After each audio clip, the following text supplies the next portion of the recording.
Tonight, a major confrontation is unfolding around one of the world's most important waterways. President Donald Trump says the United States has control of the Strait of Hormuz and says Washington intends to keep that control. But Iran is sending a very different message.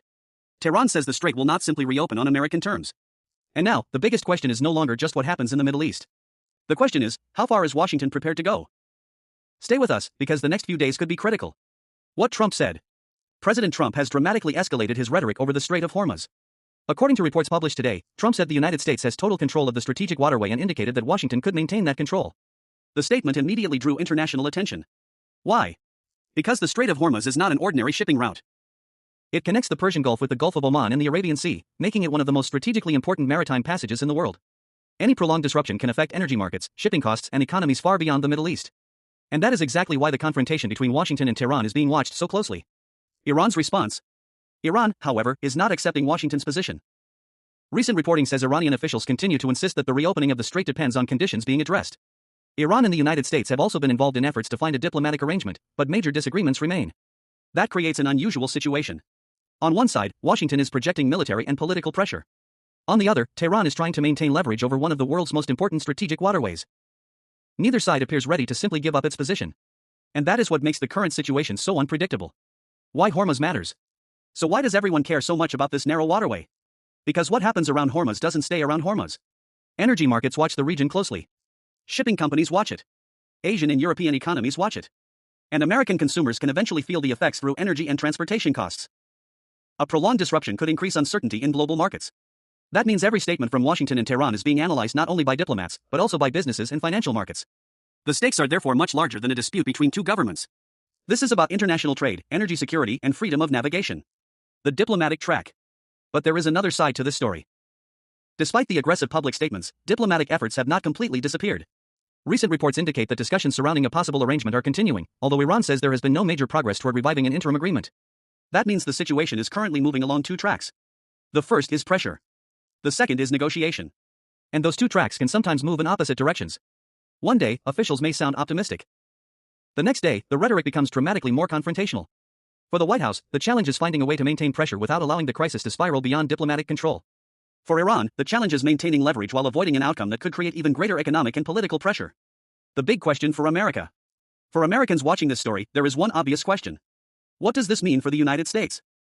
First, it means Washington is deeply invested in the security of a strategically important maritime route. Second, it means the administration must balance national security objectives with economic consequences. And third, it means every new development could have international consequences. The White House wants to project strength. But strength in international politics is not only about military power. It is also about diplomacy, alliances, economic pressure, and the ability to prevent a crisis from becoming larger. That is why the next phase could be more complicated than the headlines suggest. What could happen next? There are several possible paths from here. The first is diplomacy. If Washington and Tehran can reach an arrangement acceptable to both sides, pressure around the strait could begin to decrease. The second possibility is continued confrontation. That would mean more political pressure, more uncertainty for shipping, and continued international concern. And the third possibility is a prolonged stalemate. This may actually be the most difficult scenario. Because if neither side wants to compromise, the dispute could continue for weeks or longer, keeping global markets nervous. At this point, no one can say with certainty which path will win.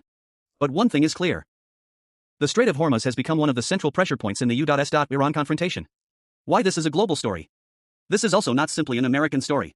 Countries across Europe, Asia, and the Middle East are watching closely. For international shipping companies, uncertainty means higher risk. For energy markets, uncertainty can translate into price volatility. For governments, it raises another question. How can global trade remain stable if a strategically important waterway becomes part of a geopolitical confrontation? That is why officials around the world are calling for stability and safe navigation. And that pressure could become increasingly important as Washington and Tehran decide what happens next. Trump's strategy.